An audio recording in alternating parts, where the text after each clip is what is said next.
The seating card had my sister's whole guest list printed in gold, 200 names in careful little rows, and mine was not one of them. I stood at the edge of the lawn in the shoes I'd broken in on 3 continents, holding a card that didn't hold me, while a man with a clipboard asked if I was with the catering company. My dad texted me one line that afternoon at my sister's wedding, and I still have it saved. "No one cares about your career." He had no idea that in 90 minutes 300 people would stand up for it and the loudest lawn in the county would go completely silent. But I'm getting ahead of myself. Welcome back to Calm Drama Stories, where quiet women finally get the last word and the loudest rooms go still. My name is Cassidy Dalton. And if a story ever made you sit up a little straighter, you're home. Drop a comment, tell me where you're watching from, and be sure to subscribe. I'd left my apartment near the base at dawn, coffee going cold in the cup holder, and I drove the whole 4 hours with the radio off. That's a thing I do now. After a deployment, your ears get tired of noise, and the quiet feels less like emptiness and more like a room you can finally sit down in. I'd been home 5 weeks. 5 weeks of sleeping in a bed that didn't move. Of grocery stores that were too bright. Of people asking how my trip was, like I'd been to a resort. My phone buzzed on the passenger seat somewhere past the second rest stop, and I glanced over at a red light. It was from my command. "Keep your phone on this weekend, Commander." That was the whole message. No context, no explanation, which in my line of work is not unusual and also never means nothing. I typed back a simple "copy that, ma'am," and set the phone face down. In 14 years, I've learned that when the Navy tells you to stay reachable, you don't ask why on an open line, you just stay reachable. So, I did what I always did. I filed it away, kept both hands on the wheel, and told myself it was probably paperwork. The exit for my parents' county came up green and clean, hedges trimmed to the inch, and I felt my shoulders climb toward my ears without permission. I'd face down things I'm not allowed to describe. And still, the closer I got to that long white gate, the more my stomach folded in on itself like a letter nobody was going to read. Why would they need me reachable? I wondered at a wedding 400m from anywhere that mattered to the Navy. My mother met me on the front steps of the estate with a smile she keeps for photographs. Colleen Dalton has spent 30 years managing how our family looks from the outside, and she is very good at it. She hugged me the way you hug someone you don't want to wrinkle, one arm, cheek to the air beside my cheek. And then she stepped back and did the thing she always does. She looked at my clothes. I was wearing gray slacks and a plain navy blouse, ironed, clean, the most civilian thing I own. Her eyes went from my collar to my flat shoes and back up, and something in her mouth tightened a 1/4 inch. "You made it," she said like she'd bet against it. "We're so glad." Then quieter, steering me inside by the elbow before anyone on the lawn could see me too clearly. "We'll talk about the seating later." It got complicated. Complicated is a word my family uses the way other families use. I'm sorry. The foyer smelled like lees and lemon polish. There were framed engagement photos everywhere. Delaney and Preston laughing on a dock. Delaney and Preston under a tree. My sister's face blown up to the size of a window in every room. I set my bag down by the stairs. "Where do you want me?" I asked because that is always the question in this house and I have always answered it. My mother's smile flickered like a bulb about to go. "Just stay flexible for me today," she said and patted my arm and was gone in a rustle of silk toward the kitchen. I stood alone in a house full of my sister's face, wondering exactly what got complicated, and already knowing it was me. Here is what I could not tell my mother or my father or the man with the clipboard or you, not really, not the parts that matter. Something happened on a deployment almost a year ago. There was a night. I've signed my name to enough documents to know which words I'm allowed to arrange and which ones will land me in a room with no windows. So, I'll say only this. I did my job. And then I did a little more than my job. And when it was over, 2 people were alive who should not have been, and 1 was not who should have been. That's the shape of it. That's all I get to give you and all I gave anyone. My command's message sat in my pocket like a stone. Keep your phone on this weekend. I have a habit my old chief calls overcarrying. If something can be my responsibility, I'll pick it up. I'll strap it to my back and I'll walk it home so nobody else has to. It's kept people alive. It's also why I was standing in my foyer, freshly home from my most recent rotation and still carrying a knight from almost a year before, wondering how to be useful at a wedding I wasn't in. I'd deployed again since that night and come home 5 weeks ago and none of the distance had put it down. Because that's the deal I've always made with this family, unspoken but ironclad. If I'm good enough, if I'm quiet enough, if I carry enough, then one day they'll look at me and be proud. I was 34 years old and still paying into that account. I didn't know yet that the account had been closed for years and I was the only one still making deposits, but I'd find out that weekend and the man who finally showed me was already fixing his cuff links in the room upstairs. My father came down the staircase like he was arriving somewhere important, which in his mind he always is. Gerald Dalton is 62, silver at the temples, and he runs a real estate and title firm that put his name on half the signs in this county. People shake his hand at church. That handshake is his whole religion. He saw me at the bottom of the stairs, and his face did the arithmetic it always does, quick and cold, adding up whether my presence was an asset or a problem to be managed. Cassidy, he said my name like a line item. You're here early. I wanted to help, I said.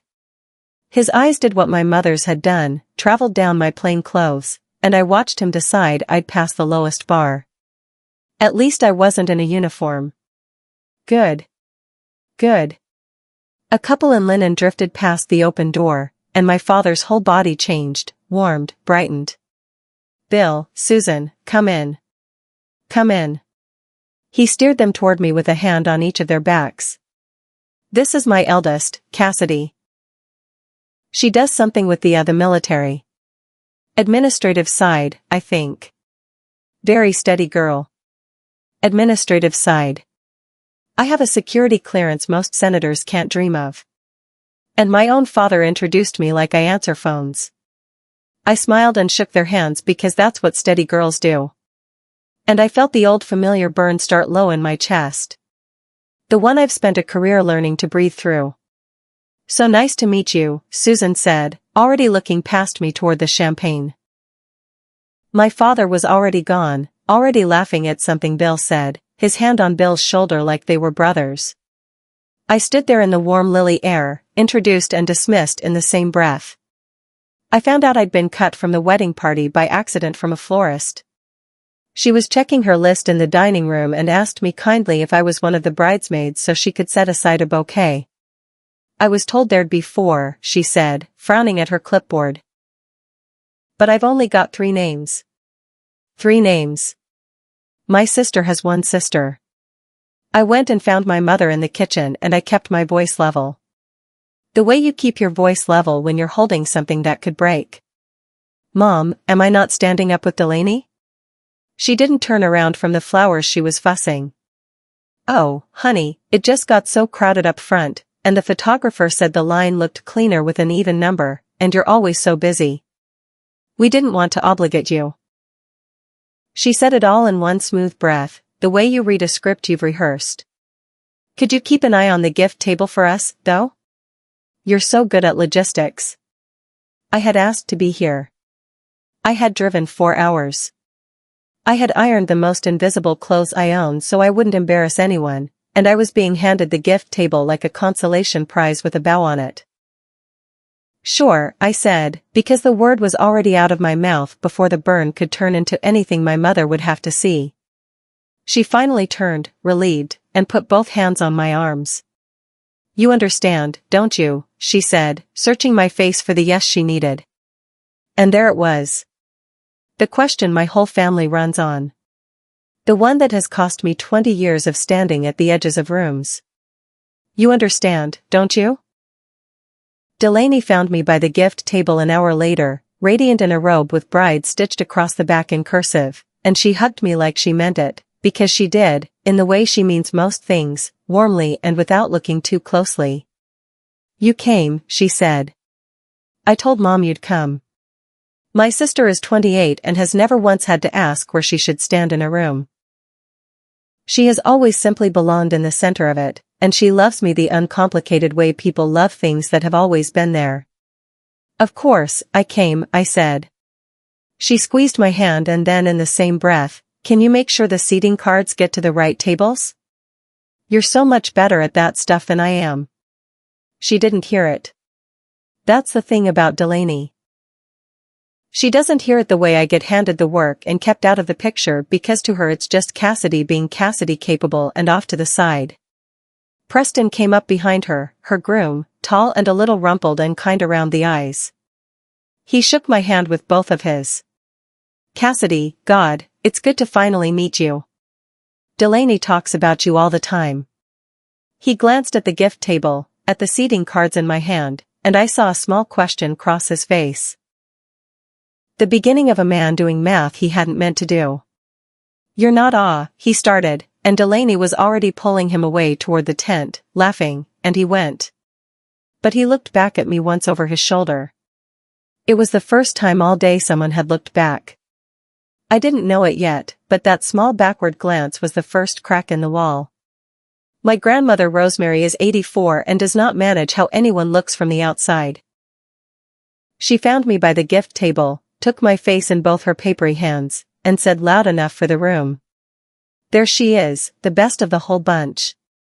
My mother across the room went still. Graham, I said, smiling, ducking my head. You can't say that at a wedding. I can say whatever I like. I'm old. She pulled me down to her level and her voice dropped and the smile went out of it. Cassidy, listen to me. They're keeping something from you.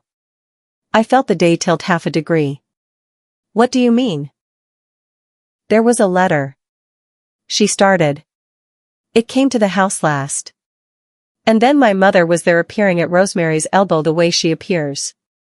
All warmth and steel. Mama, you're going to wear yourself out. Let's get you sitting down before the heat. She had a hand on my grandmother's shoulder, already turning her, already steering. And Rosemary looked back at me with her whole face saying more that she couldn't finish. A letter, she mouthed. And then my mother walked her away toward the shade, murmuring about her blood pressure, and the moment closed like water over a stone. I stood there with a stack of seating cards in my hand and a hum starting behind my ribs. A letter that came to the house, something they were keeping from me. In my family, secrets aren't unusual, but they usually run one direction out to keep the picture clean. This one was running the other way, and it had my name on it. I looked down at the cards in my hand, and for the first time that day, I stopped being sad and started being curious. I'd brought a canvas bag with me from the car, an ugly, practical thing. Olive drab, the kind you can throw in a trunk and forget.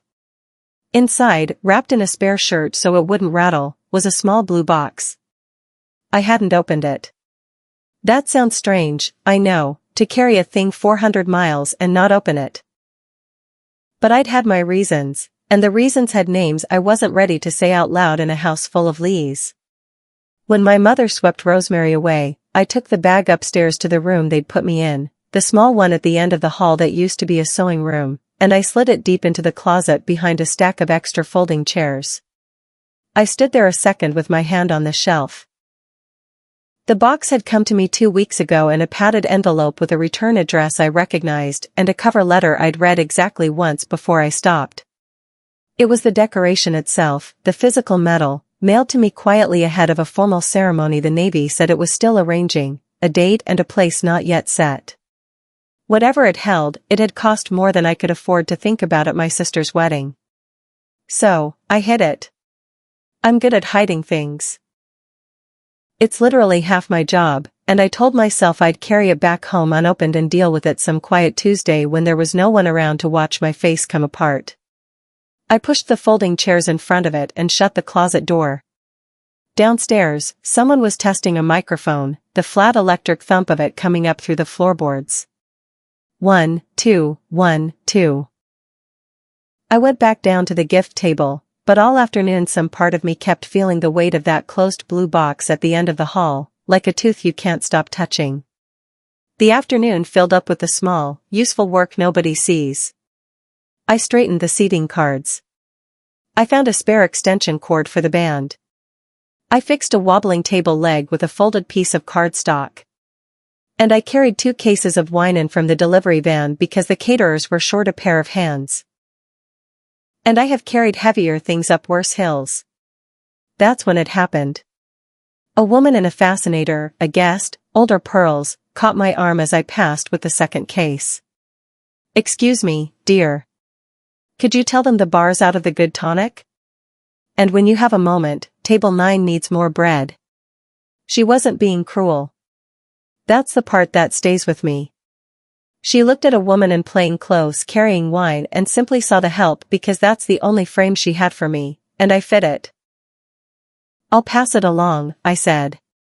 And I did, because it was easier than the conversation the truth would require. I set the wine down in the tent and stood for a second in the cool shade of it, and I thought about the rows of men and women I've stood in front of, the ones who'd have stopped breathing if I told them to. Here I was fetching tonic. I want to be honest with you because I promised you honest. It wasn't the tonic that got me. It was how easily I let it happen, how well the frame fit, how many years I'd spent making myself small enough to fit whatever frame this family handed me. I picked up an empty tray and headed back out into the light. The band struck the first bars of a sound check and a pair of headlights I didn't recognize turned in at the far white gate. I stepped out onto the front lawn to catch my breath. And for a moment I let myself remember somewhere I'm not allowed to name, just the feel of it. Grit in my teeth. A radio voice going tight. A hand I was holding that gone from gripping to not. 5 weeks and it still comes up through the floor of me without warning, the way the microphone thump had come up through the floorboards. I closed my eyes, counted my breaths the way they teach you, and put it back in its box the way I put everything back in its box. Just get through the weekend, I told myself. Smile at the pictures you're not in, drive home Sunday, open the real box on some quiet Tuesday alone. That was the whole plan. That was as far as I could see. And then a black SUV I'd never seen before came up the drive slow, gravel popping under the tires and stopped at the edge of the lawn. The doors opened. A man and a woman got out. Both maybe 60, dressed with care. The man in a dark suit that didn't quite fit like he'd bought it for exactly one kind of occasion. A young woman climbed out of the back, early 20s, holding herself very straight. They stood there a moment, taking in the tent and the lights and the sea of my sister's face on every banner, and they looked lost and certain at the same time. The way people look when they've come a long way to do something they promised they'd do. The man saw me. Something in his face steadied. He walked toward me across the grass, and he said the words that split the whole day open. "Excuse me. Is this the Dalton wedding? We're here for Cassidy." For a second, I couldn't make my mouth work. Nobody comes here for me. I'm the one who comes for other people. "I'm Cassidy," I said. The man's whole face changed.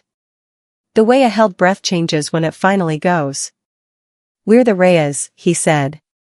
"Eli's parents. This is his sister, Marisol." And the ground I'd been standing on all day, the careful small ground of the gift table and the tonic and the seating cards, quietly went out from under me. I had not spoken Eli Reyes's name out loud to anyone since I came home. I'd barely let myself think it. And now his mother was standing on my parents' lawn with her hands pressed together at her mouth, and his father was reaching for my hand, and his little sister was looking at me like I was something out of a story she'd been told her whole life. "We're sorry to come without warning," Mr. Reyes said. "We didn't want to make a scene, but we were told. We heard you'd be here this weekend and we couldn't. We just couldn't let it pass without." His voice broke and he stopped and gripped my hand harder. Behind me, I heard my father's voice come out onto the porch, bright and territorial. "Cassidy, who are these people? Are they on the list?"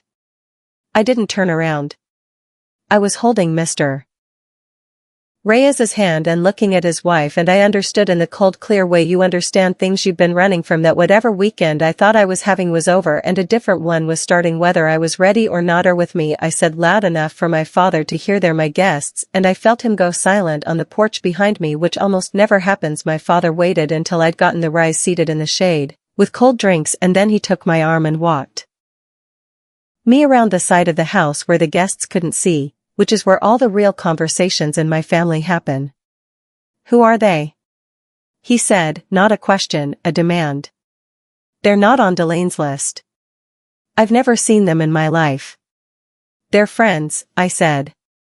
From my unit, I invited them.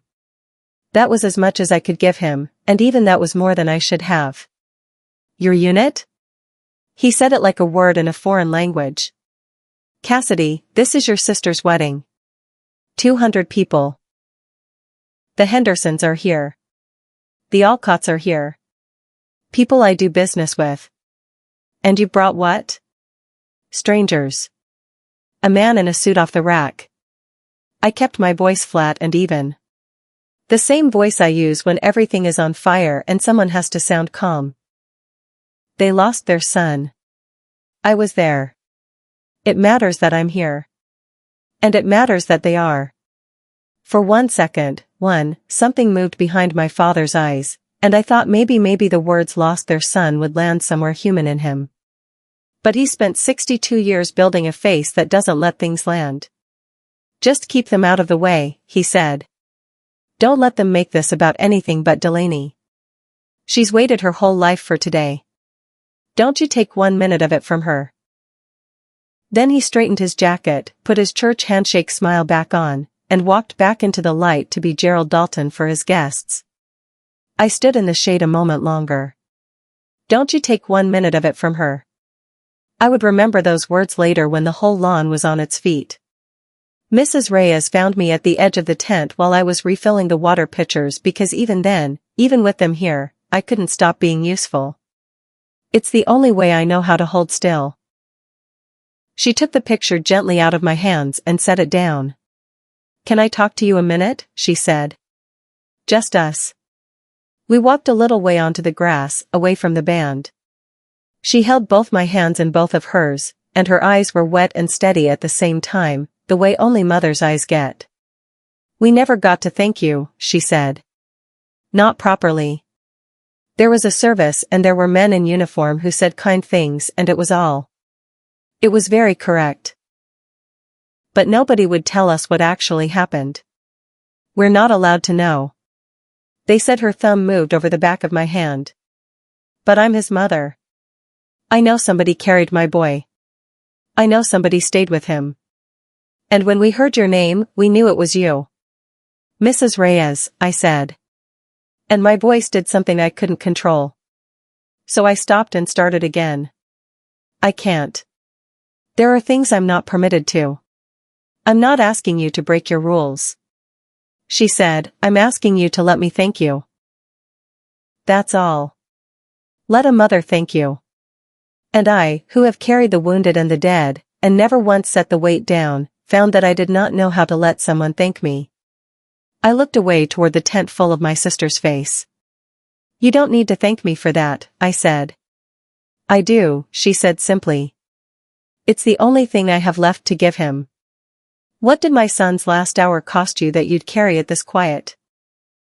My father moved the rise to a table at the very back before dinner, the one half behind a tent pole where they'd need to lean to see anything. He did it the way he does everything ugly, through my mother. Through a whispered word to the coordinator, so that by the time I noticed their place cards had simply migrated to table 14 at the rim of the lawn near the generators. I found the coordinator and I did not raise my voice. I have learned that the people who get things done are almost never the ones raising their voices. The couple at 14, I said the raises. I need them at a table where they can see the toasts. Not the head table, I understand, but not by the generators either. What do you have? She looked at her chart, harried. Everything's assigned.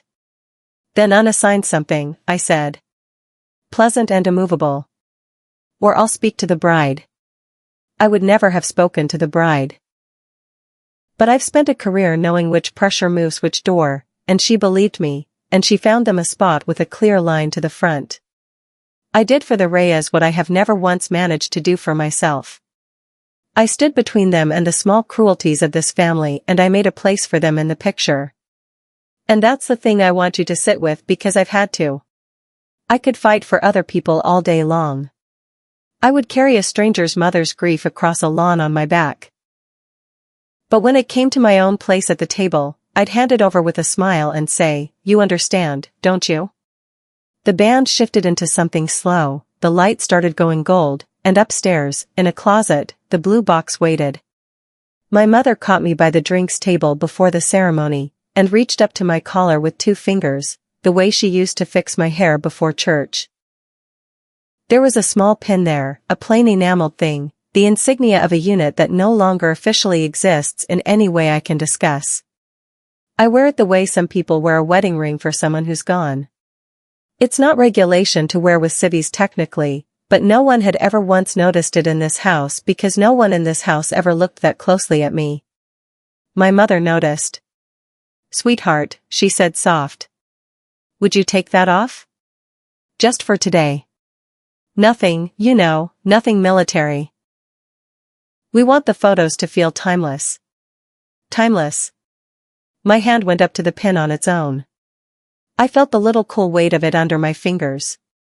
That pin has a name attached to it and a face and a last radio call, and I have worn it every day since a night I can't describe to keep from getting how much it costs to still be standing here in gray slacks at a wedding. "It's just a small pin," I said. "No one will see it." "I'll see it," my mother said gently and smiled and waited. And here is the part I'm not proud of. I took it off. My fingers stopped for one beat, one at the clasp. And then I unpinned it and closed it in my palm and put it in my pocket, and I felt like I'd taken off a piece of my own skin and handed it to a coat check. "Thank you, honey," my mother said, and floated off toward the seats. I stood there holding a wedding I wasn't in clothes with nothing of me left on them. Preston heard my father talking about me. I didn't plan it and neither did he. I was behind the caterer's tent looking for a working outlet for the coffee urn. And the 2 of them were on the other side of the canvas close enough that I could hear my father's voice go low and confidential the way it does when he's telling someone the real story. "Between us. My father was saying she's had a hard time settling the military thing. Colleen and I hoped she'd grow out of it. Do something we could, you know, put on a Christmas card, but she's stubborn. Gets it from her grandmother." A pause, the clink of ice. "We love her, obviously. She's not the daughter we planned on. Delaine's the easy one." I stood very still on my side of the canvas with a coffee urn in my hands. Not the daughter we planned on. There are things you can hear 100 times in 100 small ways over a lifetime. And then someone says the whole sentence out loud and it lands like a new wound anyway. And then Preston's voice. Quiet. And I hadn't expected it. "She served 2 combat tours. Gerald, that's the daughter you planned on.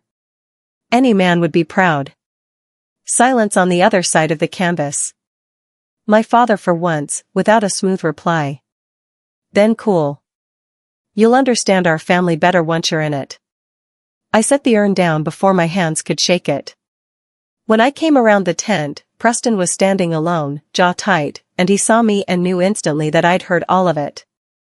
He opened his mouth.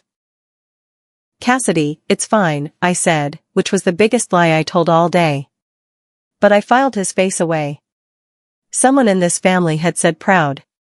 Delaney came looking for me 20 minutes before the ceremony.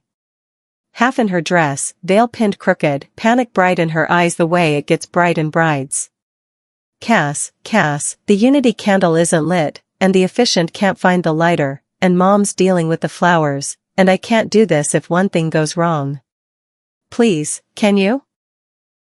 "I've got it," I said, and I did. I found the lighter. I fixed her veil. I got the candle sorted and told the officiant where to stand and smoothed the train of her dress where it had caught on a chair, kneeling on the grass in my plain slacks while my sister looked down at me.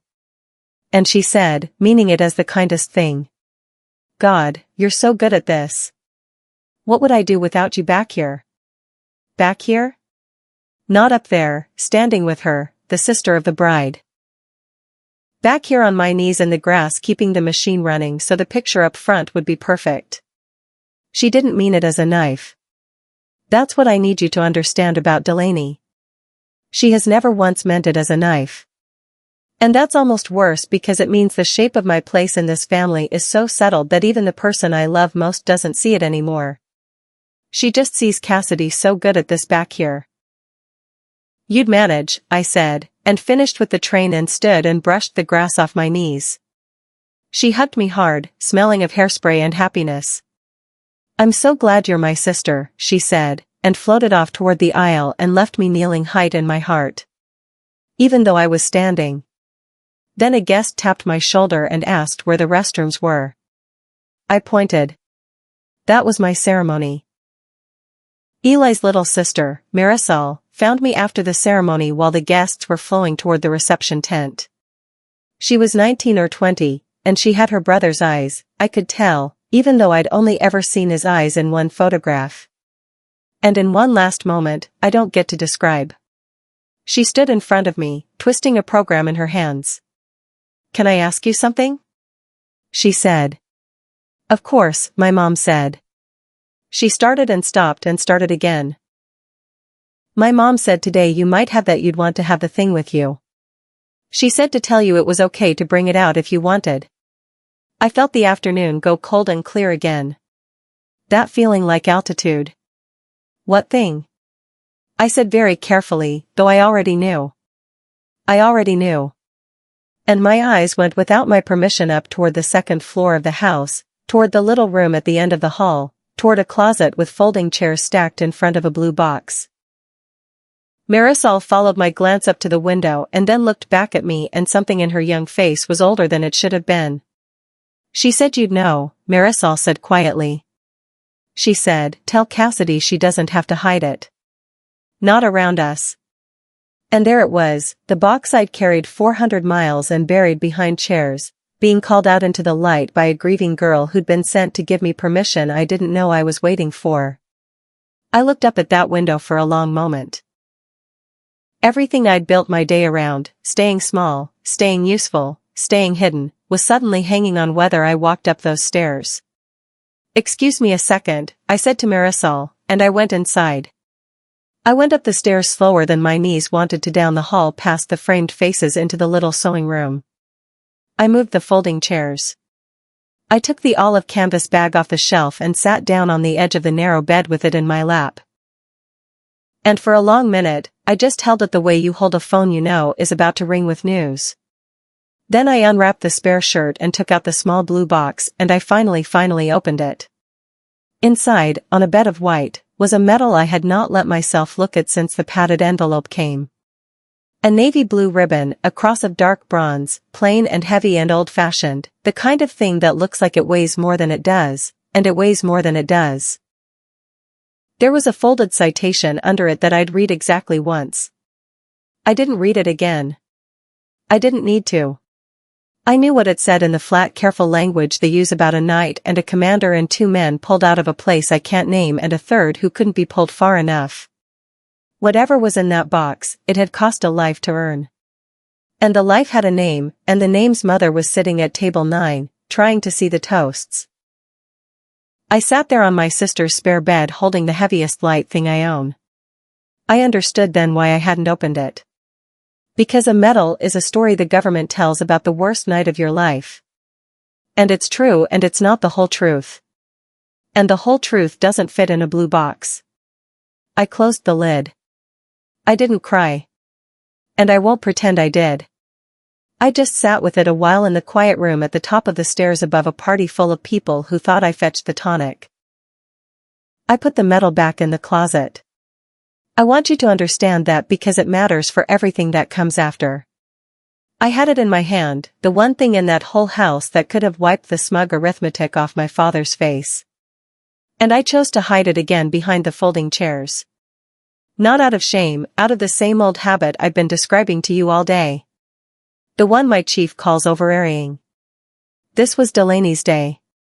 My father's words were still in my ears. Don't you take 1 minute of it from her. And the terrible thing is I agreed with him. I did. I'd rather have died than turn my sister's wedding into a scene about me. So I wrapped the box back in the shirt and stacked the chairs in front of it.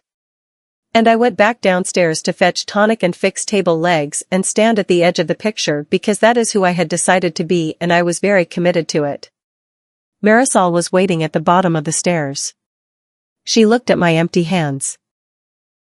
She didn't say anything, but her eyes asked, and I gave a small shake of my head. Not today, and something in her face fell and then understood and forgave me for it, which was more grace than I'd shown myself. Okay, she said softly. Whenever you're ready, or not. It's yours. It's yours. Those 2 small words would keep me up at night for years. I went back out into the gold light and the music and I told myself the plan still held. Get through the weekend, open the box on a quiet Tuesday alone. I had absolutely no idea that the box wasn't going to stay closed because someone with 4 stars had already decided otherwise 400 miles away. At the reception, my father took the microphone before dinner to welcome everyone. And I watched him do the thing he was born to do. He stood under the string lights with a glass in his hand and he built a family out of words brick by brick and it was beautiful and almost none of it was true.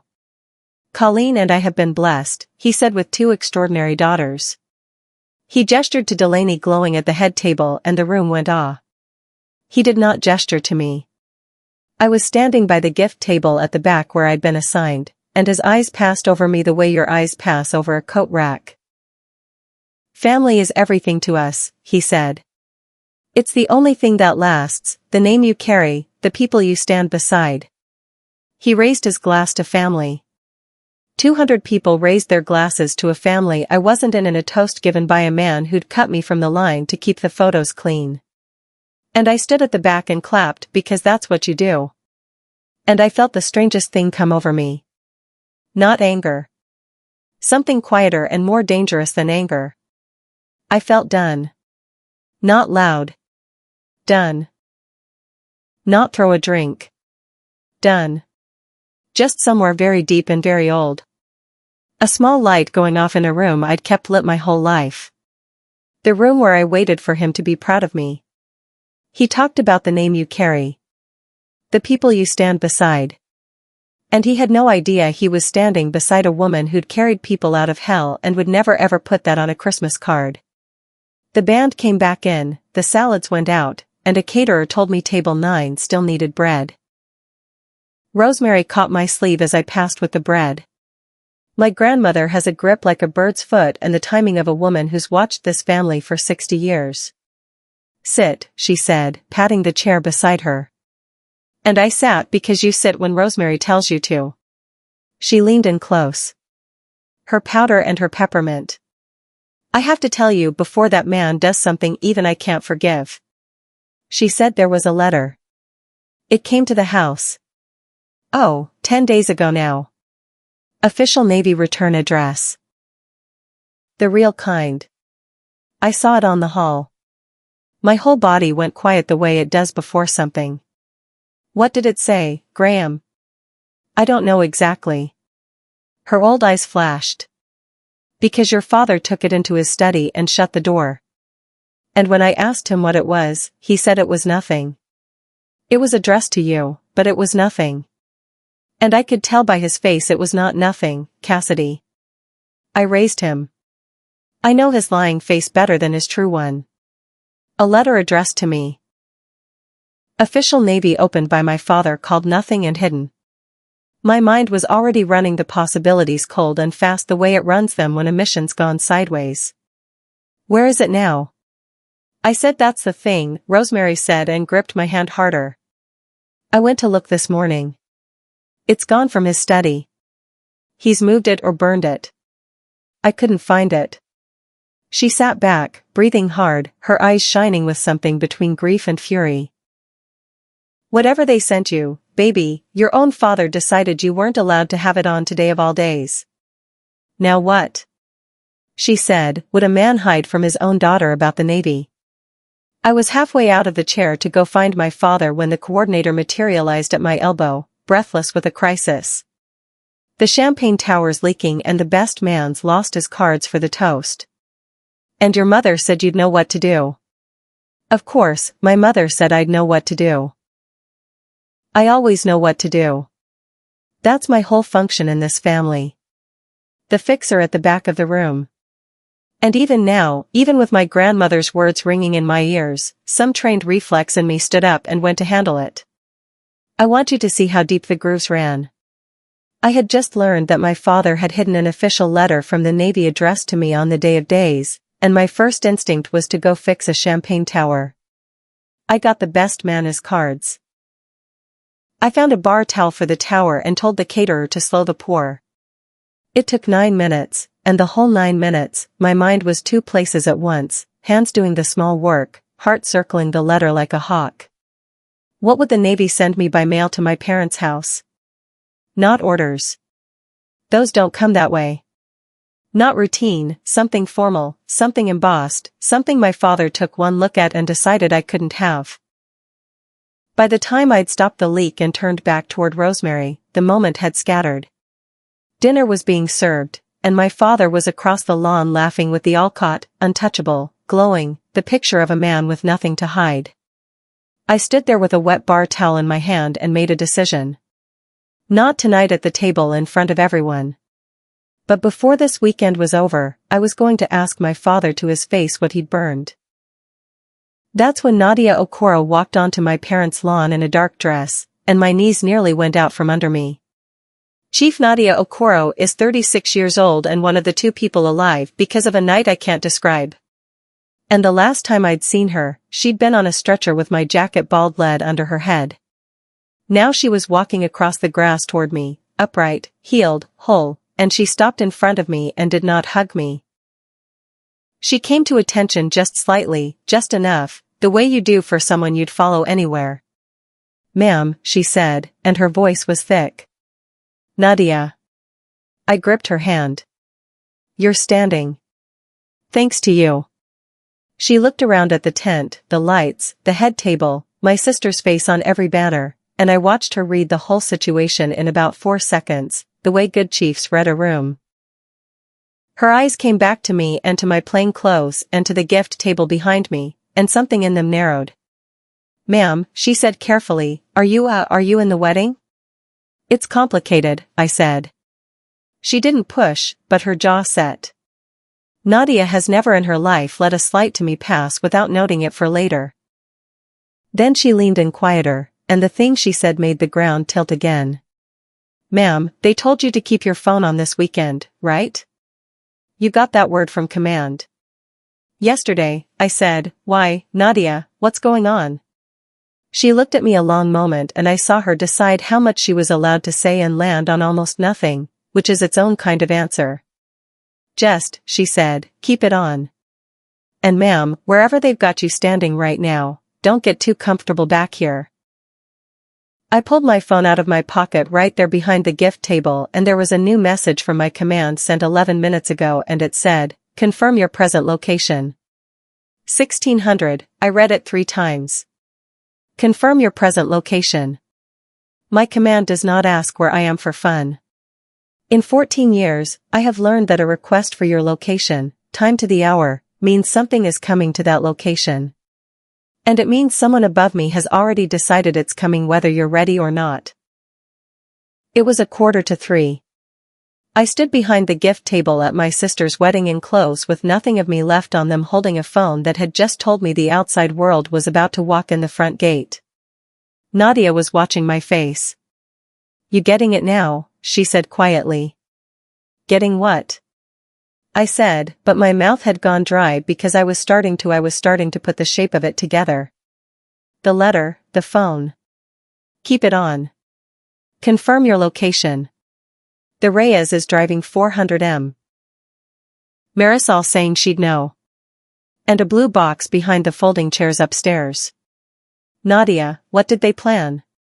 She just looked at me and there was something in her eyes that was pride and warning and love all at once. You'll want to be standing somewhere with your head up, ma'am. She said, not back here, not by the generators. I looked down at the phone. My thumbs moved over the keys and then stopped. Whatever was coming, once I confirmed my location, there'd be no putting it back in the box. I could feel the whole careful weekend I'd built, the small, useful, invisible weekend waiting to come down. I started to type a reply. Then I stopped and looked up at the house. Before I could send anything, Rosemary was back at my side, moving faster than an 84-year-old should, with something clutched against her chest. I found it, she whispered, fierce and triumphant. He didn't burn it. He hid it in the one place he thought I'd never go. The bottom of his fishing tackle in the garage. I've been looking all afternoon. She pressed it into my hands. A large envelope, cream and heavy, the embossed seal of the Department of the Navy in the corner, my name typed across the front, my rank spelled out in full. It had been opened. The flap was torn where my father's thumb had gone under it. I unfolded the letter inside with hands that I kept steady by an act of pure will, and I read it once top to bottom, standing behind the gift table while the band played and 200 strangers ate their salads. It was an official notification, formal, dated, real. It informed me that I had been approved for a decoration for actions on a date I can't say, that a presentation ceremony was being arranged, and that my command would be in contact regarding time and location. This was the required piece, the formal written notification the Navy always mails to your official address of record, and it had been sent weeks ago before anyone knew where or when the ceremony would land. The texts buzzing on my phone this weekend were the other channel, the informal one. The heads up that had only started once, command learned I'd be at this address these 3 days, and quietly decided to bring the whole thing to me. 2 threads, one I'd never seen because it went to a house I no longer lived in.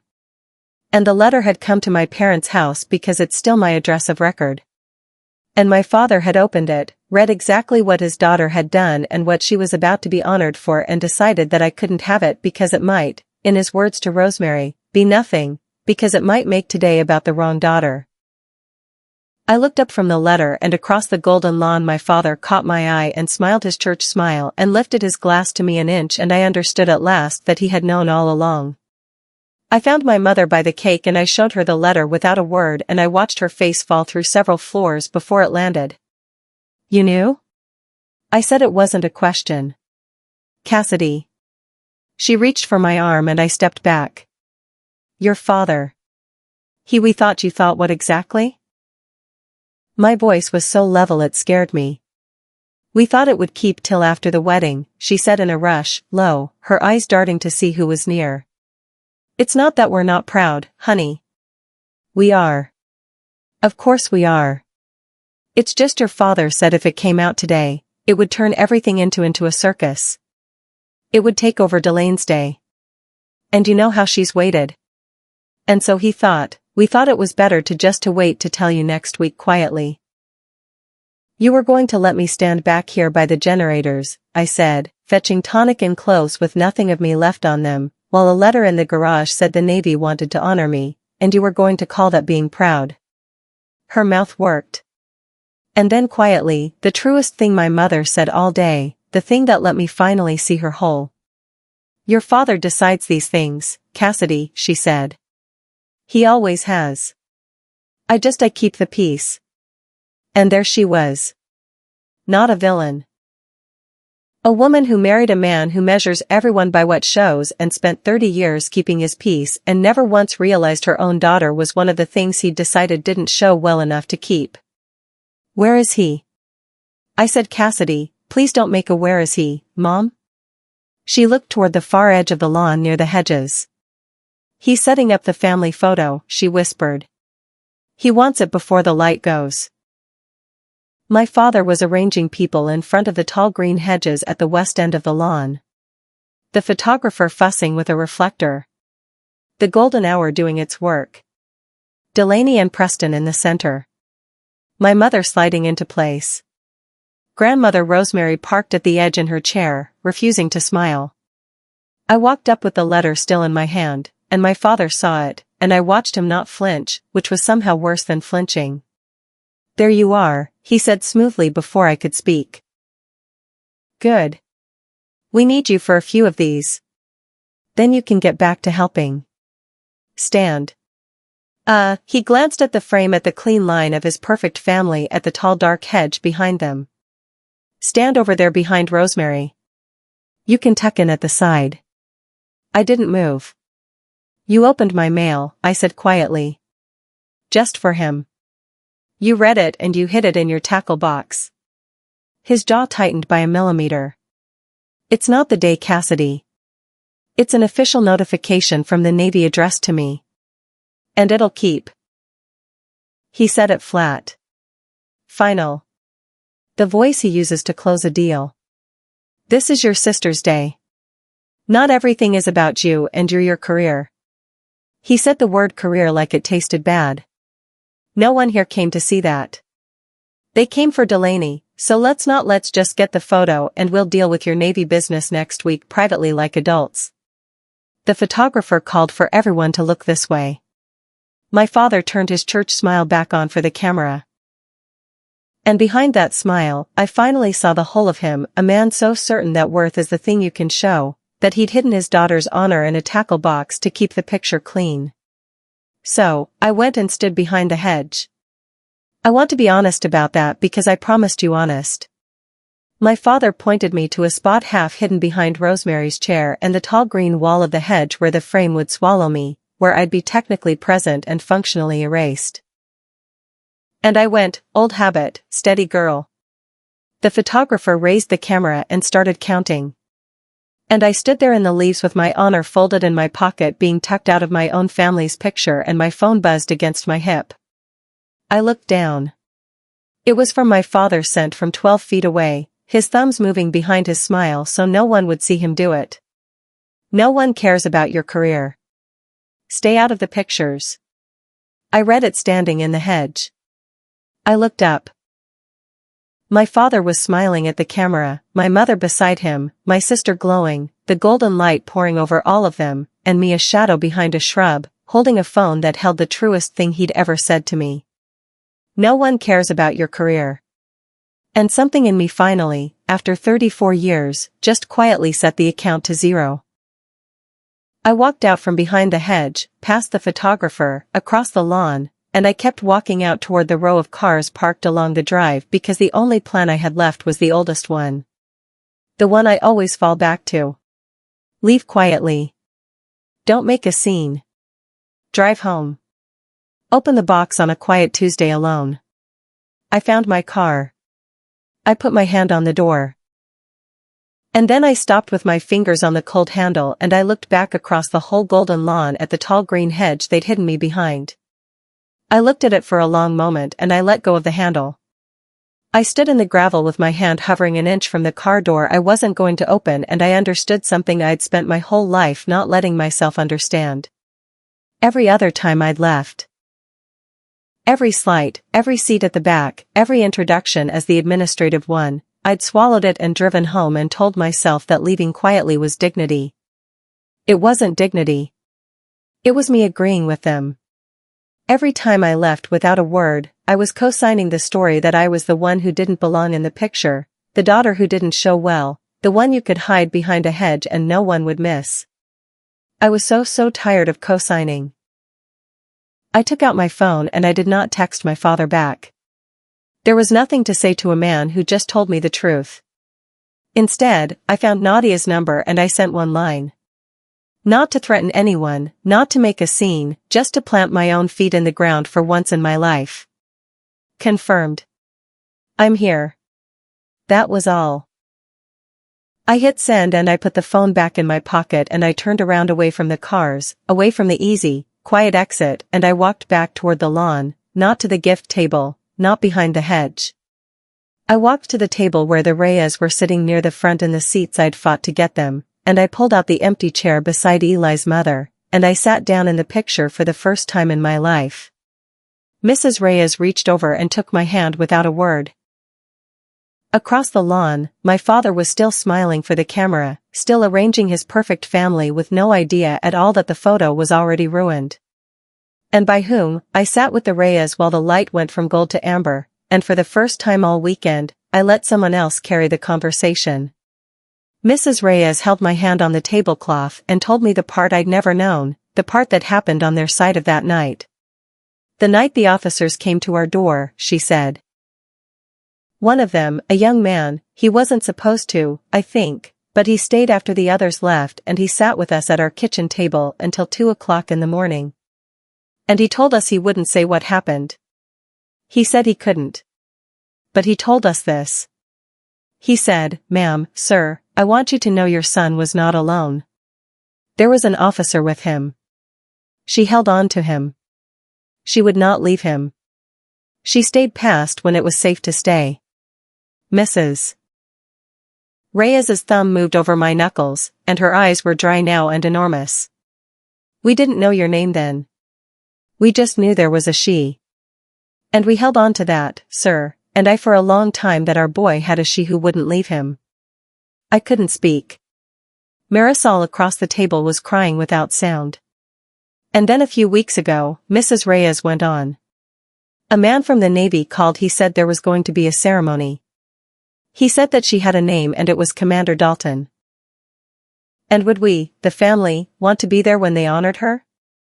And I said, 'Sir, we will drive to the ends of the earth.'" She squeezed my hand until it hurt. And I let it hurt. "So here we are," she said simply, "at the ends of the earth for you, because you would not leave my boy." The lawn began to change, and my father was the last to feel it. First it was one car, then two, then a small line of dark vehicles pulling in along the drive and parking with a precision that civilians never quite manage. Men and women began to step out, not many at first, in dress uniforms and in sharp dark suits, and they did not come toward the tent. They gathered out on the wide back lawn beyond the tables in the open grass near where the ground sloped down, and they stood. That's all. They stood in loose ranks, quiet, hands folded, facing nothing yet, waiting for something. The guests noticed the way a room notices a change in air pressure before anyone can name it. Conversations at the tables thinned. A woman in pearls turned in her seat to look. The band, sensing the shift tea, faltered on a bar and recovered. And my father, up by the hedge, finally lowered his camera smile and looked out across his lawn at the growing crowd of still serious strangers assembling on his grass. And I watched him do the arithmetic and come up with nothing because for the first time all day there was something happening at his event that he had not arranged, could not control, and did not understand. He started toward them across the lawn, brisk, proprietary, a man moving to correct a scheduling error. "Excuse me," I heard him call out in his handshake voice. "Excuse me. I think there's been some confusion. This is a private event." And one of the men in uniform turned and looked at him and said something I couldn't hear. And my father stopped walking. He just stopped 10 feet from them and stood there and did not finish his sentence. Nadia appeared at my shoulder. "Ma'am," she said, "it's time you knew who's coming." Nadia crouched beside my chair, so we were eye to eye, and she spoke low and fast, the way she briefs. "Ma'am, I need you to hear this from me before it happens so it doesn't knock you flat. The decoration you were approved for, it's the Navy Cross." She let that sit 1 second. "They don't hand those out. You know that." I knew that. My whole body knew that. The presentation was going to be at the base next month. Formal, small. She went on. "But Eli's unit asked for something. They asked if it could be done sooner. And ma'am, they asked if it could be done wherever his family could be because they wanted the Reyes to see the woman who stayed with their boy get honored in person with their own eyes. And you told Command you'd be here this weekend." She glanced toward the back lawn toward the gathering ranks. "So Command made it happen. The request went all the way up, ma'am, and it got approved at the very top in writing. Because when a decoration like this one is already signed and a fallen operator's own unit asks for the family to witness it and a four-star decides to carry it himself, the machine that usually takes months moves in days. It stopped being a scheduling problem the moment the Admiral put his name on it. The whole unit wanted to come, more than the unit." She looked back at me and there was water standing in her eyes now. There are almost 300 of them out there, ma'am. SEALs, corpsmen, support people from 3 commands who heard what you did and got in a truck. And there's one more coming, and he's about 5 minutes out, and you need to be standing up with your head high when he gets here, not sitting at the back, not behind any hedge. I looked out across my father's golden lawn at the 300 still figures assembling on the grass, come from all over the country for me. Nadia, I said, and my voice barely worked. Who's the one that's 5 minutes out? She almost smiled through the tears. Ma'am, she said, it's the Admiral. You'd think I'd have sat back and let it come. I didn't. God help me. Even then, with 300 people on the lawn and an Admiral 5 minutes out, some deep worn down part of me still wanted to protect my family from the size of what was about to land on them. So I went and found my father where he stood frozen near the ranks. And I tried one last time to keep the peace my mother had kept for 30 years. Dad. He turned to me and for once his face was open, blown open, uncomprehending. Cassidy, who are all these? Listen to me. I said low and urgent. In a few minutes, something is going to happen here, and it's going to be big, and it's about me, and I can't stop it now. But I can make it smaller. Let me go out there and meet them and take it somewhere else, off to the side, quietly, and this can still be Delaney's day. Just please trust me. Let me handle this the quiet way. I was offering him grace he had never once offered me. I was offering to shrink my own honor to keep his picture clean one final time out of 34 years of habit. And my father, who had hidden a Navy Cross in his tackle box, looked at me and did the only thing he knows how to do. He tried to manage it. You've clearly caused some kind of scene, he said stiffly, gathering himself, reaching for control. I don't know what you've arranged, but this is not the time to make yourself the center of everything. Go and tell them to leave. Tell them it's a private wedding. He didn't know. He truly didn't know what was walking toward his lawn. And so I stopped trying to save him from it. Marisol came and found me one more time before it all began. And she told me the last piece, the piece I already carried, but had never heard said out loud by someone who loved him. She stood in front of me with her brother's eyes and she said, I need you to know that we know what today is close to. She swallowed. Next Thursday is a year since Eli. A year. I hadn't let myself count, but she had. My mom wanted to be somewhere good this week instead of somewhere sad, Marisol said. And she said the best place in the world she could think of to be the week before the anniversary was standing in a crowd watching them honor the woman who stayed with him. Her voice held steady, which cost her something. So, this isn't taking away from anybody's wedding. Whatever your dad thinks, for us, this is the wedding. This is the only thing we've had to look forward to in a year. And there it was, the whole weight of it, set down gently in front of me by a 19-year-old girl. Eli Reyes was a real young man with a real family and a real anniversary coming, and I had been the last person to hold his hand, and I had spent this entire day fetching tonic and hiding his medal behind folding chairs because I was afraid of taking 1 minute from a sister who has never once had to fight for a minute in her life. I looked at Marisol and I stopped being ashamed of the box. Your brother wasn't alone, I said. I need you to hear that from me out loud once. He was not alone and he was not afraid at the end and I did not leave him. Marisol nodded, tears running clean down her face, and behind her, out on the drive, a single black car turned in at the gate, and everyone on the lawn went still. The car came up the long drive slowly, and the sound of it was the only sound. The band had stopped. The guests had stopped. 200 people in their linen and pearls sat frozen at their tables, and 300 service members stood in silent ranks on the back lawn, and the whole golden evening seemed to hold its breath as one black sedan rolled to a stop, and a young aide sprang out to open the rear door. My father was standing in the middle of his own lawn, alone, abandoned by every strategy he'd ever had, watching a piece of a world he'd spent his whole life dismissing arrive in force at his daughter's feet. From across the grass, I saw him look for me. Actually, look for me. For the first time all day, his eyes searching the crowd. And I saw the moment they found me standing now, standing tall between Chief Aero and the Reyes family, not behind any hedge. And I watched my father begin dimly to understand. The rear door of the sedan opened. A man stepped out, older, silver-haired, unhurried, in a dark uniform with 4 stars on each shoulder that caught the last of the light. He straightened, took one slow look around the lawn, at the tent, at the ranks of his people, at the 200 stunned civilians, and he began to walk toward the assembled service members with the unbothered certainty of a man who has never once in his life had to ask where he should stand in a room. And a voice rang out across my father's manicured lawn, sharp and absolute. A voice trained to cut through gunfire and gala alike. And every uniform on that grass snapped to rigid attention as one body. Attention on deck. And 200 wedding guests watched 300 warriors go still as stone. I want you to see it the way I saw it because I'll see it the rest of my life. 300 men and women on my father's lawn, standing at attention so complete you could have heard a leaf come down. The setting sun behind them turning the whole rank to gold silhouette.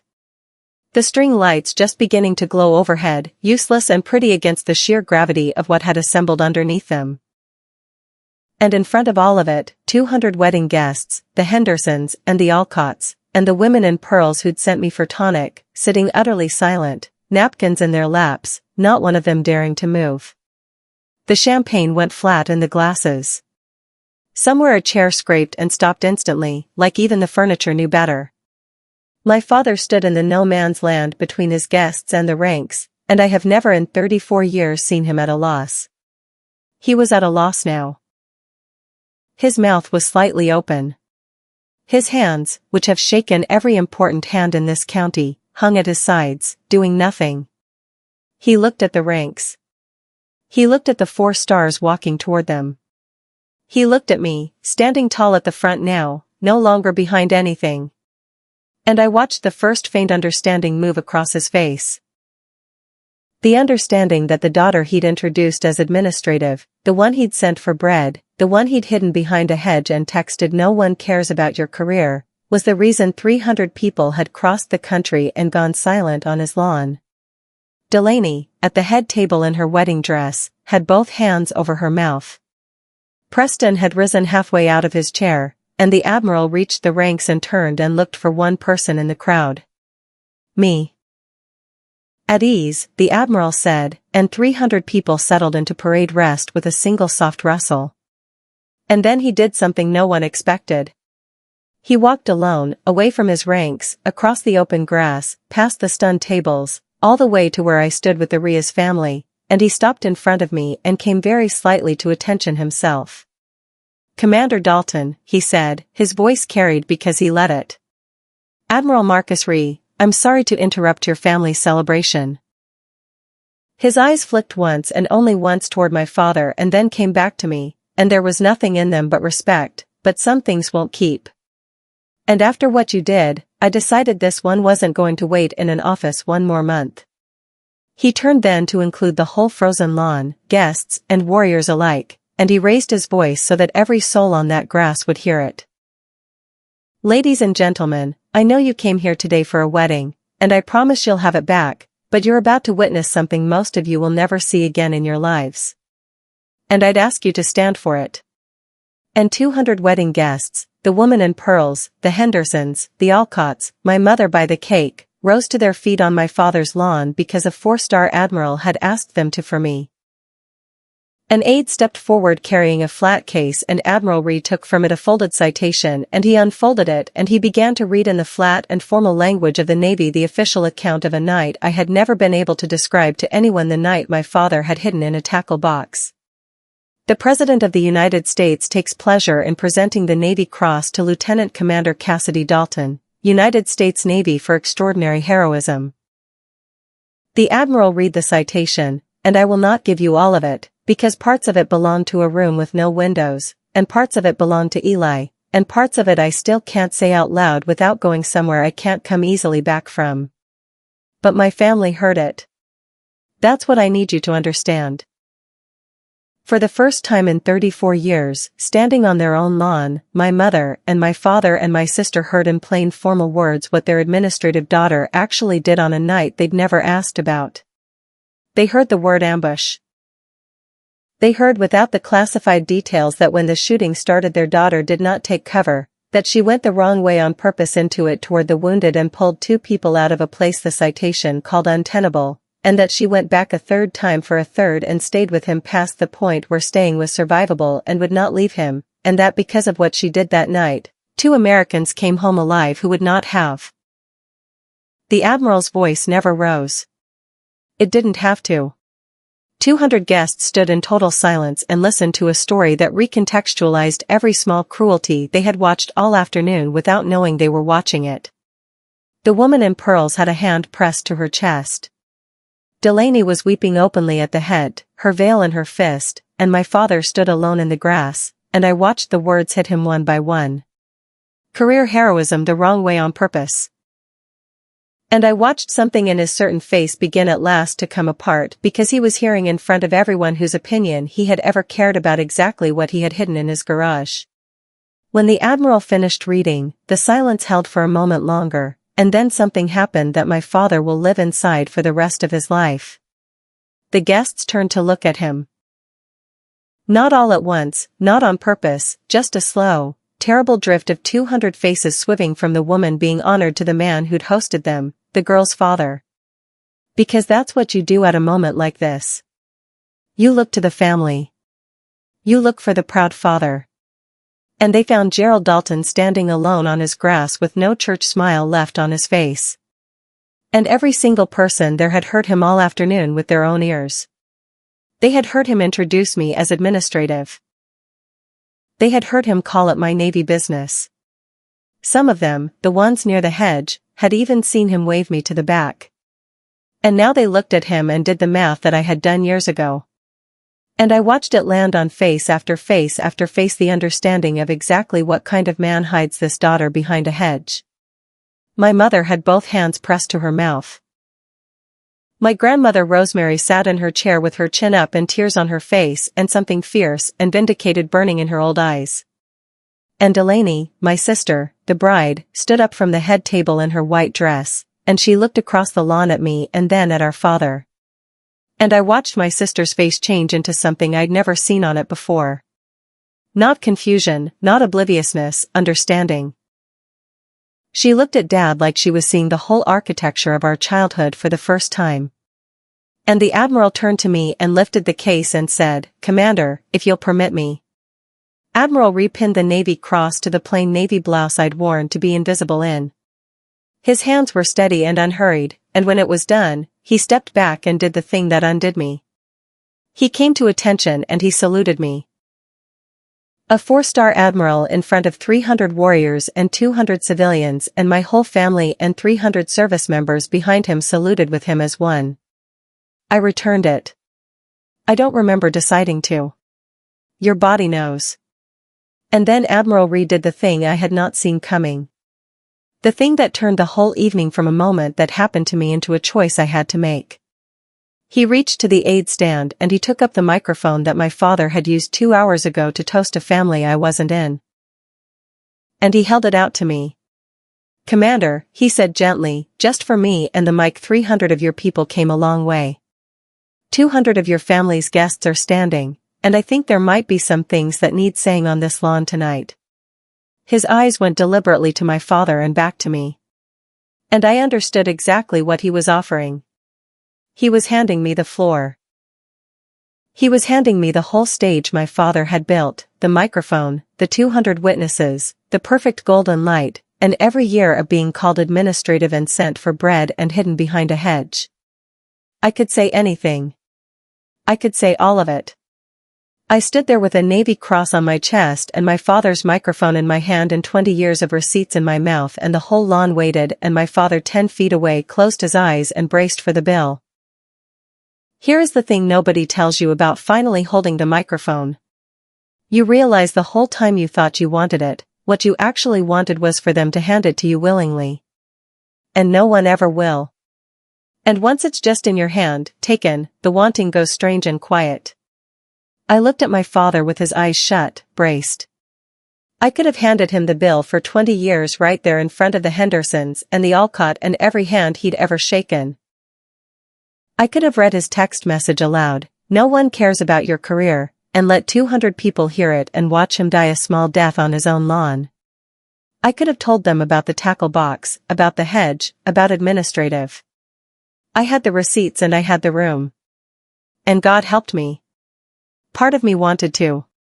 Part of me had wanted to my whole life. And then I looked past my father. I looked at Delaney in her wedding dress on the day she'd waited her whole life for, standing there terrified that it was about to become the day her father was destroyed at her reception. I looked at the Reyes family who had driven 400 miles the week before the anniversary of their son's death to watch honor done, not vengeance. I looked at Mrs. Reyes, who'd said the best place in the world to be this week was here. And I understood, standing there with the microphone hot in my hand, that I had a choice between two kinds of victory, and only one of them would leave me a person I could live with. I could win the way my father wins by making it about the show, by using the stage to diminish someone in front of everyone who mattered to them. Or I could win the other way, the way that had put 300 people on this lawn in the first place. I set the receipts down. I lifted the microphone and I chose to say the thing that would cost me the one dream I'd carried into that house and set me free from it in the same breath. "Thank you, Admiral," I said, and my voice came out steady, and it carried across the whole silent lawn. "I want to say 3 things, and then I want you all to get back to a wedding." I turned first to the ranks. To the people who drove across this country to stand on a stranger's lawn tonight. You are the reason I'm still standing anywhere. Chief Aero, I'm glad you're on your feet. I'd go back for you tomorrow. Nadia's chin trembled and held. Then I turned to the Reyes family and I made myself slow down because this part mattered more than any of it. To the Reyes family, Eli was the finest of us. He was not alone, and he was not afraid, and I did not leave him, and I will carry him the rest of my life. Thank you for coming the week before the hardest day of your year to give this honor to him as much as to me. Mrs. Reyes bowed her head. And then last I looked at my sister standing in her white dress with her hands at her mouth, and I felt the whole thing come clear and gentle in me at once. And to my sister Delaney, this is your day. It has always been your day, and I would never take 1 minute of it. I let that hang because my father had said those exact words to me that morning, and I watched them find him across the grass. So, I'm not going to stand up here and make this about anything else. I've got everything I came here without knowing I needed. I looked just once at my father, and there was no cruelty in it and no plea, which was new for me. I don't need anyone here to tell me what I already know. And I handed the microphone back to the Admiral, and I stepped down off the little rise. Done. Cassidy, my father said. Just my name cracked in half, reaching, and then nothing, because he had nothing, because for the first time in his life the man had no next line. I walked back across the lawn and I walked right past the hedge. That's the part one keep. 2 hours earlier that tall green wall had swallowed me, tucked me out of my own family's photograph, and my father had stood 12 feet away and texted me to stay behind it. Now I walked past it with a navy cross on my chest, and I did not so much as slow down because it was just a shrub. That's all it had ever been. A shrub that a frightened man had used to hide a daughter he couldn't measure. Chief Aero fell in on one side of me. Marisol slipped her arm through mine on the other. The Reyes walked with me, and behind us 300 service members began quietly to relax and disperse across the lawn, and the terrible pressure of the moment eased into something almost like a party. Warriors and wedding guests blinking at each other in the string lights, not sure how to be in the same evening. My father stood alone by the hedge. Nobody came to him. That's the thing about building your whole life on how you look to other people. When the picture finally shows the truth, you find out how few of them were ever really yours. My mother went to him eventually and stood beside him and kept his peace one more time because that's who she is. But the 200 guests had seen what they'd seen and heard what they'd heard. And no toast in the world was going to unring that bell. I didn't look back at him. I want to tell you I felt triumphant. I didn't exactly. I felt light. I felt like a woman who had finally set down a weight she'd carried up too many hills, and it was the box marked their approval, and I would never pick it up again. Delaney came after me. She caught up with me near the drive, holding her dress up out of the grass, her veil gone, her makeup ruined, and she grabbed both my hands. I didn't know, she said. Cass, I swear to God, I didn't know what any of that. I didn't. I let them put you back there. And I never once asked why.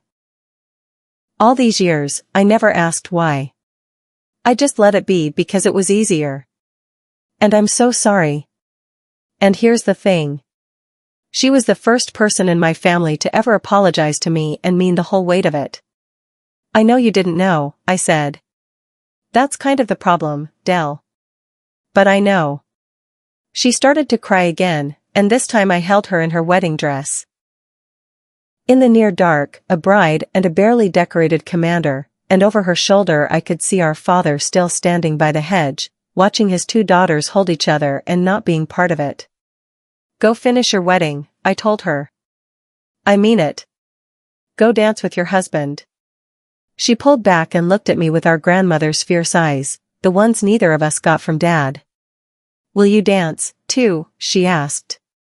One song front of the tent where everyone can see you. And for once I said yes. My father found me later by the cars in the dark. The way we've always had our real conversations. He'd had time to build something. And what he'd built was a compliment offered stiff and late. That was quite a thing tonight. He said the Admiral 300 men. I had no idea it was that you were at that level. He couldn't say proud. He got close to the shape of it and couldn't make the word. And for a second, just one, I saw the whole of him clearly. A man who was measured his entire boyhood by what showed. By a father of his own, who kept a ledger, and who learned so young that love is a thing you earn by looking good, that he never once learned there was another kind. He was the machine and the thing the machine had ground down both. It was almost enough to break my heart. Almost. You hid it in your tackle box, Dad, I said not unkindly.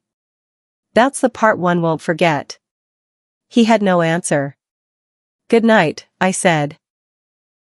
And I left him standing in the dark, still trying to find a version of the evening where he came out looking all right. And there wasn't one. Late that night, when the tent lights were down and the last car had gone, I sat on the edge of the narrow bed in the little sewing room, and I finally opened the small blue box that had ridden 400 miles in my canvas bag. Inside was the Navy Cross the mail had brought me weeks ago, quiet and unwitnessed, the one I'd been too afraid to look at. Then I unpinned the second one from my blouse. The twin admiralry had fixed there in front of 300 people. The same decoration made real a second time by being seen. 2 identical crosses for one night's work, the private and the public.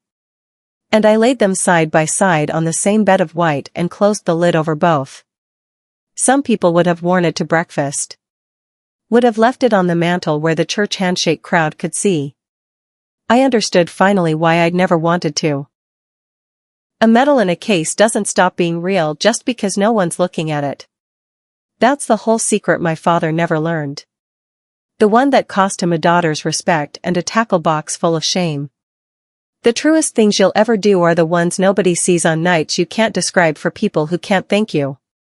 I set the closed box on the nightstand, and for the first time in 5 weeks in that quiet little room at the top of the stairs I slept the whole night through.